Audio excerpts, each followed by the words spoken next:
can be caused by the smallest of things. All disruption needs is a way in. And the hands of an enemy, it's always looking for an opportunity. To demonstrate my point, I'll show a very short video clip. Viewer discretion is strongly advised, as some of you will find this very disturbing. Video, please. Okay, let's do it. Okay, you make a wish.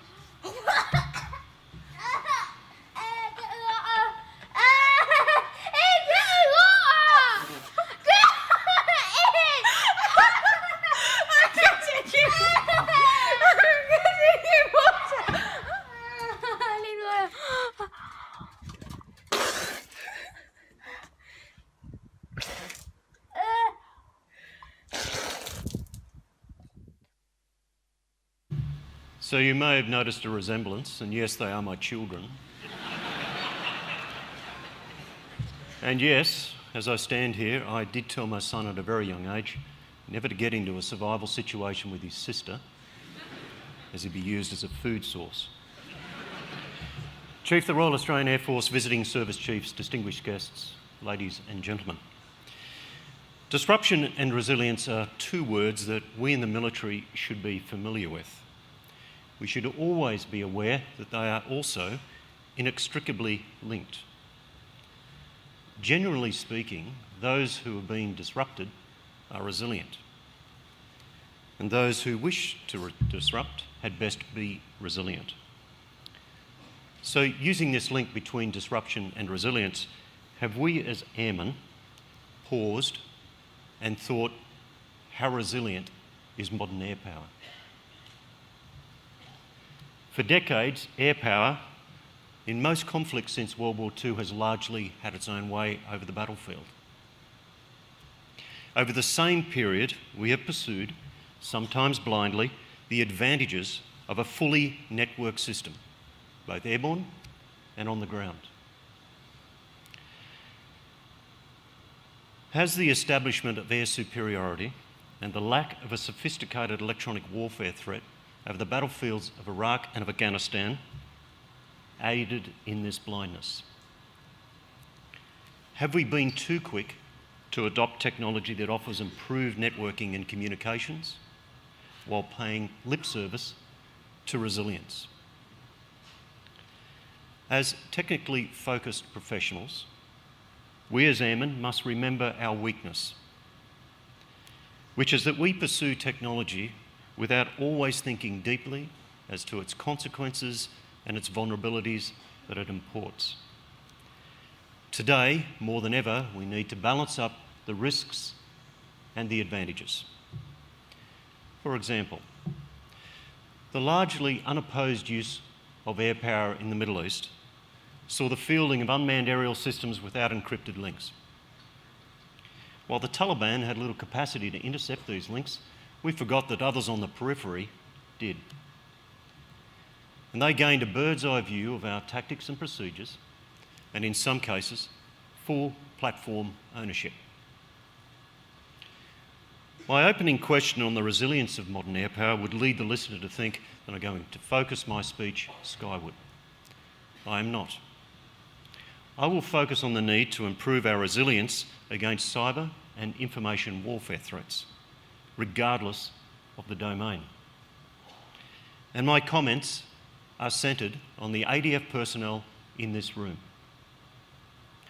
You might be surprised to learn that for an Air Force officer, the outcome that I seek today is not to buy yet another piece of equipment at the other service's expense, but that I call to arms our service personnel to awaken to the threat, to adopt the right attitude, stand your ground, and remain vigilant against a clever and elusive enemy, and to take up the fight and protect your nation.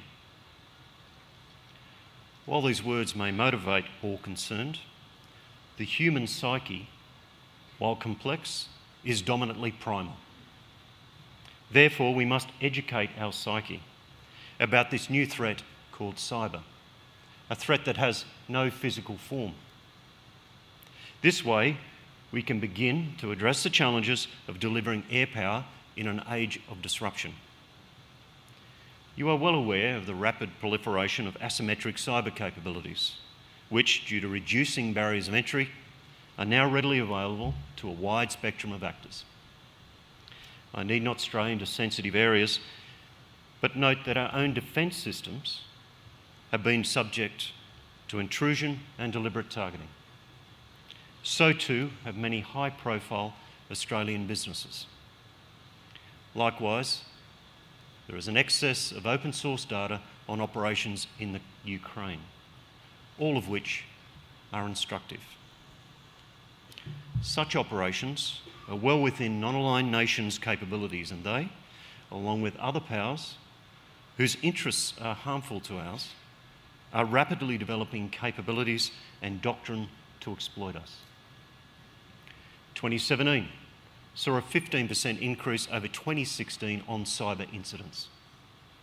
Of the 47,000 events that occurred in 2017, 671 were considered that serious they were sent the Australian Signals Directorate for an operational response. So, all of what I've just said, mixed in with Hollywood movies and the media, would lead you to think that the only way to defend us against these risks is to have a sophisticated response and impervious networks. But let us not forget context. So while it is true we must have sophisticated responses and strong systems, leaving it to advanced training and systems architecture largely overlooks perhaps a more traditional way to improve our security. So what is that, you may ask? Simply, we can do it by changing our attitude. And why would you say that's important? Because we are making it too goddamn easy for the enemy. Exploitation and disruption are not that difficult to achieve, particularly when the electronic environment is so pervasive. The in that an adversary uses is generally along the seams, that we, perhaps through the blind pursuit of social acceptance, technological advances, convenience and commercial gain, have made available. Now, when you add the human element, which was the in that led to the compromise of the Enigma machine, then you can see perhaps that a more traditional approach to improve resilience may just stack up. So strong is our focus on the technical that, to our peril, we can fall into the trap of defining cyber as an exclusively technical issue. Stripped of all technical jargon, we should remember that cyber operations involved age-old elements of war: sabotage, subversion, espionage. So, while funding efforts to improve network resilience makes perfect sense, we have the awkward propensity to overlook one of the biggest threats: ourselves. Humans need context to shape their reactions and their responses. But when context is difficult to grasp, difficult to see, or when it is so pervasive it is normalised, then we can lose focus. This is equally true in other areas where things have been normalised. Many of you in this room, whilst in the Middle East, would have witnessed the widespread use of mobile phones and open landlines to communicate aircraft movements and other important events. So how will we fare when the stakes get a little higher? Are we capable of changing destructive habits that we, over the past 15 years, have learnt? Additionally, many do not think twice about posting information on social media sites, all of which can be used by an adversary. The integration of technology into our lives has been so rapid and so pervasive. Technology and its convenience is like a drug. We resist it first, then we quickly succumb to it, and then we forever forget the risks. The old adage of familiarity breeds contempt is as relevant to the breaking of the Enigma machine as it is to cyber intrusion and electronic intelligence gathering. When you add an insidious trend where some maladjusted people think, perhaps motivated by those who wish to access our data, that all classified information should be made freely available, then you open yourself to disruption and you cut the throat of resilience. We must remind ourselves that cyber and information warfare are a threat, and when they are done well, their existence is almost imperceptible. Importantly, we must remember that we are meshed in a conflict with absolutely no end date. Cyber and information warfare is not something that's going to happen. It's happening now, and it will always happen. We set the scene well when we enter a conflict zone. Pre-deployment training, ID awareness, weapons training, and we generally have an end date. All of this provides context, it frames our responses, and it gets us into the right mindset. I estimate that we spend about 60,000 hours a year undertaking weapons training. Not to be a better shot, because it's never helped me, but to make sure we don't shoot ourselves, or worse, somebody else on the team. The context now for our sailors, soldiers and airmen is that, deployed or otherwise, they must have the right security mindset every single day, because there are no physical borders to information and cyber warfare. To make security improvements to a scale that I think we should accommodate requires no additional funding or personnel. It only requires the adoption of a warrior's mindset. For a warrior would not stick a dongle they found in a car park into one of our networks. The naive would. A warrior would not put their password on a sticky label. The weak would. A warrior would not enable the Wi-Fi on a sensitive network. A moron would. Only last year, the number of security breaches detected by our red cyber teams on Talisman Sabre were simply unacceptable. Very early in this exercise, locations of named individuals and movements of units were discovered on an embarrassing scale. The most egregious act was the posting of a battle map on social media. No warrior would do that. Not having your head in the fight sees you think that your life is so interesting that everyone else on social media should participate in it. It's like flipping the safety off your rifle and pointing it directly at the head of your best friend. So, what is the real problem here? Does it come back to the human psyche that we have trouble understanding the intangible, something like cyberspace that we can neither see nor touch? To elaborate this very point, I'll talk about a recent example of a tangible security incident. Most of you would be aware of the recent loss of a filing cabinet in Canberra. This story gained considerable media traction. On this incident, we and the general public quickly grasped the issue. We quickly understood the security ramifications. There were images. There was a filing cabinet. Data was visible. How very, very primal.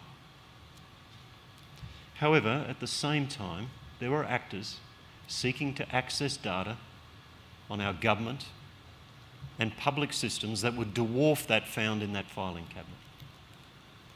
And over the same period, I wondered how many people had left their desks with their computers unlocked. How diligent were our systems administrators at sanitising our networks and understanding the authorities of those whom were on it? How many ins had we provided the enemy? We also have trouble understanding how something, such as connectivity, can harm us, as it seems to be a great benefit to the majority. Same could be said for alcohol. Is it that we enjoy the benefits of connectivity, both publicly and in the military, but that we subconsciously place convenience ahead of security? Then we must be honest with ourselves and have a discussion on convenience over security, as the only difference between unclassified and top secret is inconvenience. If we have a mindset of convenience over security, then we must be cognizant how far we interconnect our systems. The greater you interconnect, the greater is your exposure to risk and the risk of disruption. You provide seams, you provide ins. And also, the greater you interconnect, you had best invest in resilience. To do otherwise ignores that the enemy is awake and that the enemy is hunting. This is a challenge for every domain. Inconvenient, absolutely. But to go down the path of full connectivity without thought disarms us as warriors.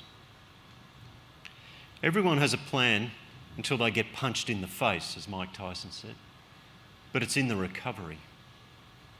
Fight hurt is the United States Marine Corps catchcry. I think we do well to adopt it. A vital part of resilience is raising awareness of risk without creating alarm. For example, loose lips sink ships. Our very World War II. Our very traditional. Our very effective. Wishing these problems away is not a solution, and the ADF bears a special responsibility in this domain. So what are we doing about it? Defence is undertaking cyber certification for existing platforms and networks before they can be used in operations. This will take a considerable amount of effort, but it is a sign that we're awake and we acknowledge the need to prepare our forces to operate in all warfighting domains, including cyberspace. Additionally, debate has begun in defence on how far do we pursue connectivity. This should equally apply in the public space. In 2017, Joint Cyber Unit was stood up. This year, the Defence, SIGINT and Cyber Command came to being. Additionally, we continue to strengthen our key relationships with government agencies so that we can cauterise the seams and the ins. Also, with the assistance of the United States Cyber Command, a succession of accelerated defensive cyber courses are underway. Also, we are strengthening our cyber and information warfare awareness campaigns. So we'll come fishing for you. People are the key to all forms of warfare, and resilient people are at the heart of it. By raising the awareness of the threat, we will know when resilience ceases to be a technical one and becomes a human one.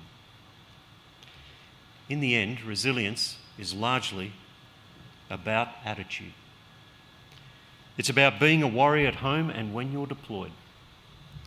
To achieve the best level of resilience, and that must be our collective goal in this room, we must first wake up and realise that we are in a fight that has no end date, and that those things, called cyber and information warfare, are a threat, and they will do you harm.